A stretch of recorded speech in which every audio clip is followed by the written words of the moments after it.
కేంద్ర ప్రభుత్వం మరోసారి భారతరత్న పురస్కారాలను ప్రకటించింది.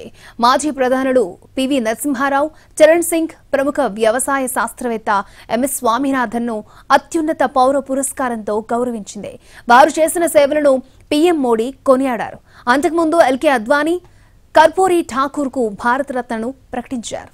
ఎప్పుడూ లేని విధంగా కేంద్రం ఈసారి 5గురికి భారతరత్న అవార్డు ప్రకటించింది. మాజీ ప్రధానులు పివి నరసింహారావు, చరణ్ సింగ్, ప్రముఖ వ్యవసాయ శాస్త్రవేత్త ఎంఎస్ స్వామినాథన్ పేర్లను తాజాగా ప్రకటించగా, అంతకుముందు బీజేపీ అగ్రనేత ఎల్కే అద్వానీ, బీహార్ మాజీ సీఎం కర్పూరి ఠాకూర్కు భారతరత్న అనౌన్స్ చేశారు. తెలుగు వ్యక్తికి భారతరత్న రావడం ఇదే తొలిసారి. ఈ సందర్భంగా మాజీ ప్రధానులు పివి నరసింహారావు, చరణ్ సింగ్, శాస్త్రవేత్త స్వామినాథన్ కృషిని, వారి సేవలను పీఎం మోడీ స్మరించుకున్నారు. అపర చాణక్యుడు, రాజనీతిజ్ఞుడు పివి నరసింహారావు ఈ దేశానికి అందించిన సేవలు అపారం. ఉమ్మడి ఆంధ్రప్రదేశ్ ముఖ్యమంత్రిగా, కేంద్ర మంత్రిగా, పార్లమెంట్ సభ్యుడిగా ఆయన చేసిన కృషి చిరస్మరణీయం. దేశాన్ని ఆర్థికంగా అభివృద్ధి చేయడంలో పివి మేధస్సు బలమైన పునాది వేసింది. ఆయన హయాంలో ప్రపంచ మార్కెట్ను భారత్ ఆకర్షించింది. ఆయన పాలనలో ఆర్థిక వృద్ధికి కొత్త శకం మొదలైంది. విదేశాంగ విధానం, విద్యారంగంలో ఆయన అందించిన సహకారం దేశాన్ని సాంస్కృతికంగా, మేధోపరంగా సుసంపన్నం చేసింది. 14 భాషలను అనర్గళంగా మాట్లాడే పివి తెలుగు టీవీ.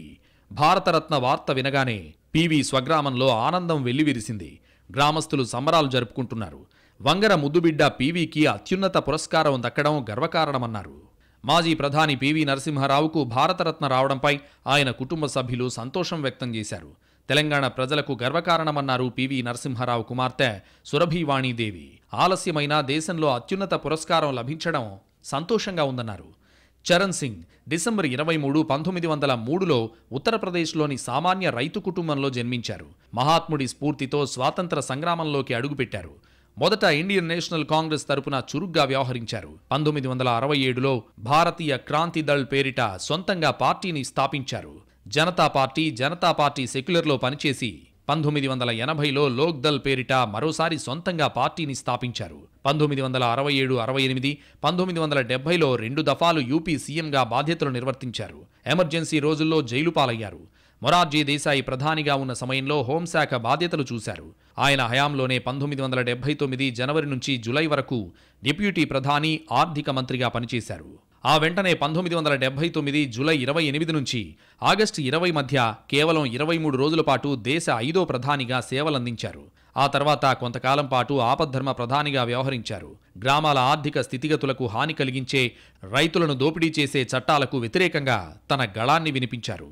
వ్యవసాయ శాస్త్రవేత్త స్వామినాథన్ 1925 ఆగస్టు 7న మద్రాస్ ప్రెసిడెన్సీలో జన్మించారు. తండ్రి ఎంకే సాంబశివన్. మెట్రికులేషన్ తర్వాత స్వామినాథన్ కూడా తండ్రి బాటలోనే మెడికల్ స్కూల్లో చేరారు. కానీ 1943లో బెంగాల్ కరువును కళ్లారా చూసి చలించిపోయారు. దేశాన్ని ఆకలి నుంచి కాపాడాలన్న లక్ష్యంతో వైద్య రంగం నుంచి మనసు మార్చుకుని వ్యవసాయ పరిశోధనల వైపు అడుగులు వేశారు. ఆ క్రమంలోనే హరిత విప్లవానికి నాంది పలికారు.